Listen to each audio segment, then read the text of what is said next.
You're with Julian on the Brown Note. Why the rape scandal might actually be, and I'm calling it the thing that takes down Scott Morrison, after years of scandals where the compliant Australian media won't do a single thing, won't take any action against Scott Morrison, won't hold him to account for anything. And the Liberal Party, the wider Liberal Party, the wider coalition party in Australia, their behaviour it's almost like the end of the Roman Empire. And the kiss-ass media here just never hold them to account. They still treat them like they're honourable politicians. Yet we see scandal after scandal that would have taken down any government on earth.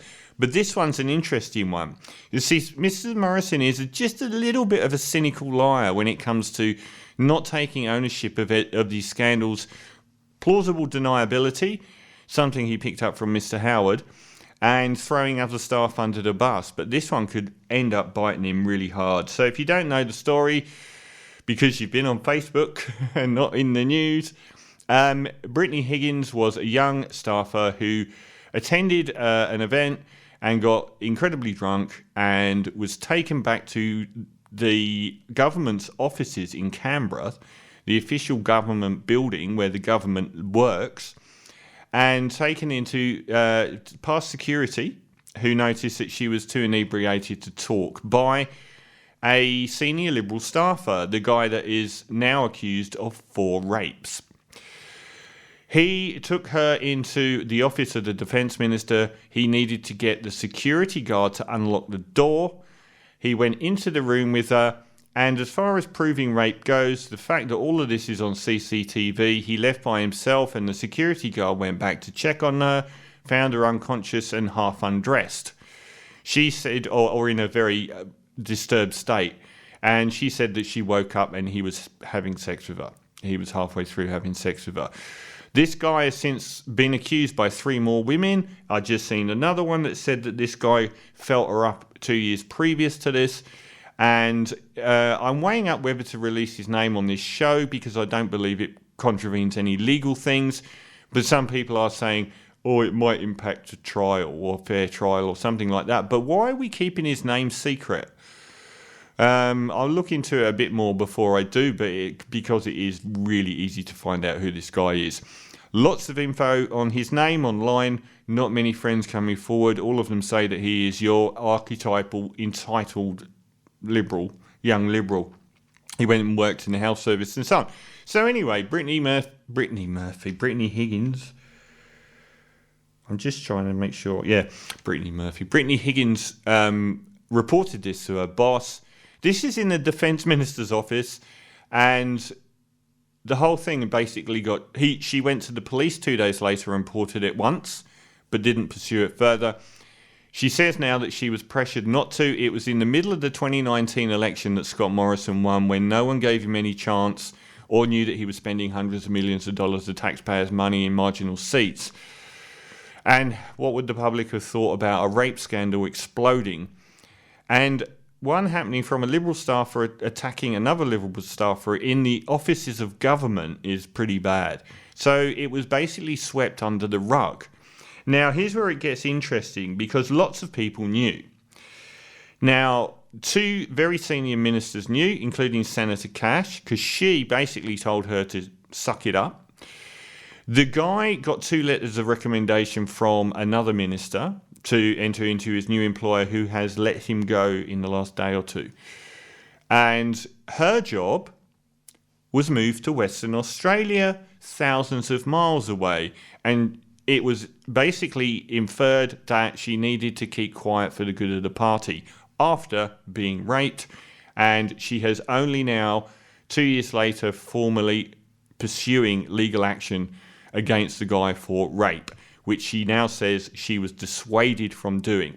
The amount of people that know about this are a number of security guards who watched the event unfurl, including one who resigned in the coming days because of the fact that they weren't doing anything about it, various government ministers, and the Prime Minister's office and the Prime Minister's Chief of Staff. Now, Scott Morrison has come forward, and this is why I think that this is doomed for him.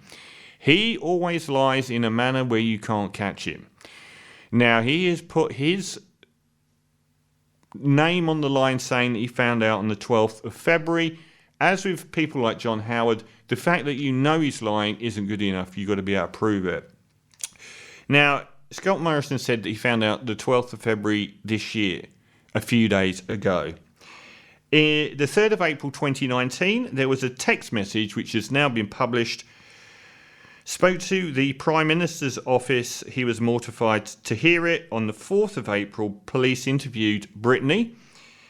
On the 16th of February this year, live in Parliament, Scott Morrison said, I became aware of the alleged sexual assault about 8:30 yesterday evening. The first time my office became aware of the alleged sexual assault, I'm advised, was on the 5th of April this year.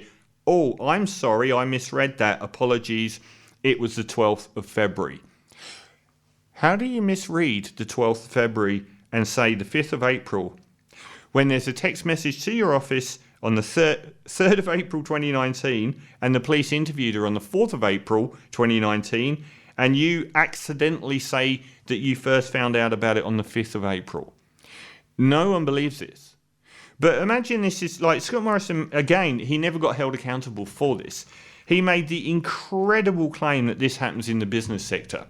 We've seen business CEOs of large multinationals quit over having consensual affairs with staff.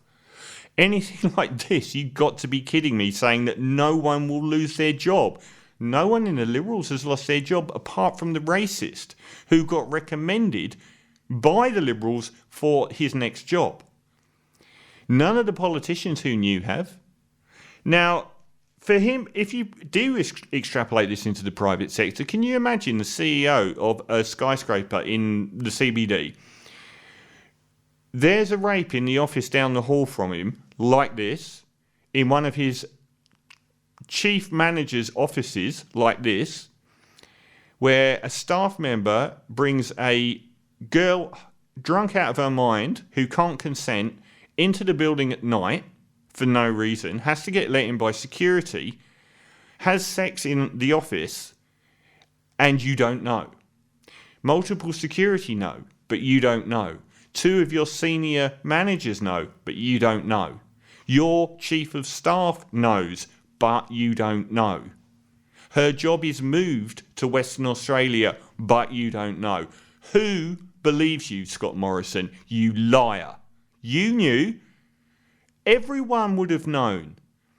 They wouldn't have swept something so major under the carpet without the boss knowing. It's garbage.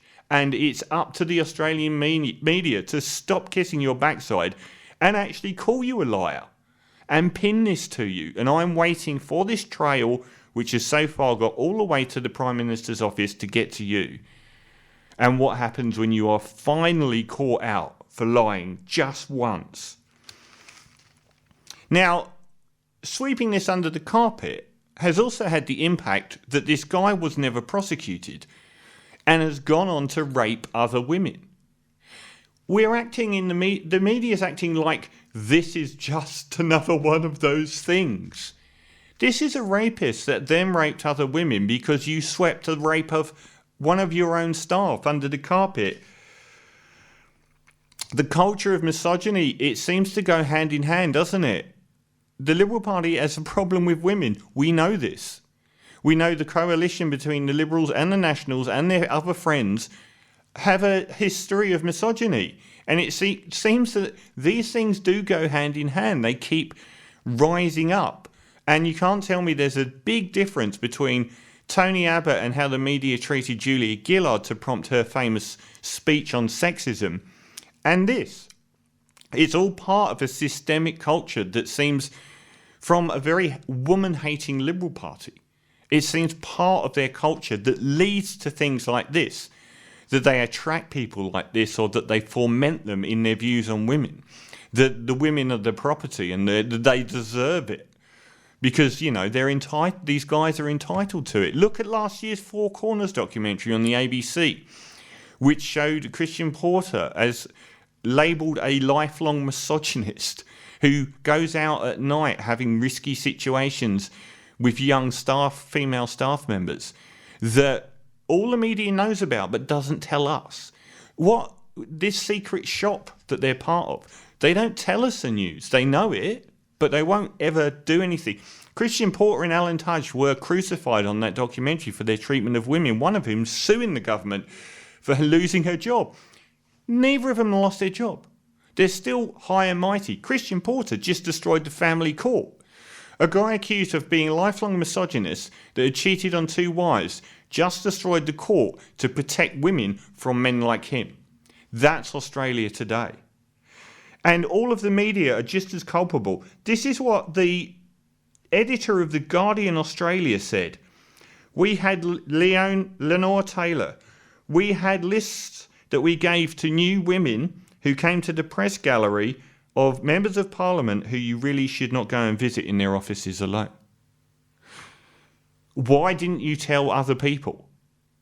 Would that have stopped some of these predators attacking other women? How is that acceptable? How can you then write news about people as honourable politicians and know that you can't actually go into their office by yourself because they might sexually assault you? How have we got to a point where you keep their secrets? No one who is able to sexually assault a woman deserves their secrets being kept, especially not if the taxpayer is paying them, and especially not if they're right-wing politicians telling everyone else how to live because of their moral conscience. Absolute crap, and you owe everyone an apology for defending these people, which is what you're doing. I don't know if this will be the end of ScoMo, because I'm calling it and saying it is the end of ScoMo, and I believe that people like Peter Dutton and Josh Frydenberg are already crunching the numbers. But the obsequious Australian media, I did a piece last year on them, still don't seem to regard this as being a completely shocking event. In any country on earth, these events would have taken down a government, and Scott Morrison is sitting there getting his vaccine smiling when he could potentially have swept a rape of a young woman who was his staff member under the rug, leading to other women getting raped just to win an election. And that is pretty scummy, ScoMo.